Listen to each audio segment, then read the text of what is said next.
বৃহস্পতিবার ঢাকায় international crisis গ্রুপের কমফোর্ট ইরোর সঙ্গে প্রধান উপদেষ্টা অধ্যাপক মুহাম্মদ ইউনূসের বৈঠক অনুষ্ঠিত হয়। ছবি, পিআইডি। অন্তর্বর্তীকালীন সরকারের আওয়ামী লীগকে নিষিদ্ধ করার কোনো পরিকল্পনা নেই বলে জানিয়েছেন প্রধান উপদেষ্টা অধ্যাপক মুহাম্মদ ইউনূস। তবে দলের যে সব নেতার বিরুদ্ধে হত্যা ও মানবতাবিরোধী অপরাধসহ অন্যান্য অপরাধের অভিযোগ রয়েছে, বাংলাদেশের আদালতে তাদের বিচার করা হবে, বলেন তিনি। আজ বৃহস্পতিবার ঢাকায় ইন্টারন্যাশনাল ক্রাইসিস গ্রুপের কমফোর্ট ইরোর নেতৃত্বাধীন একটি প্রতিনিধি দলের সঙ্গে আলোচনায় তিনি একথা জানান।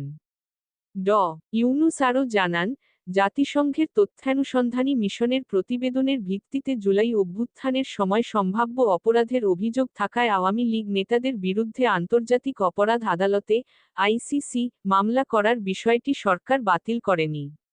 এটি এখনও আলোচনার টেবিলে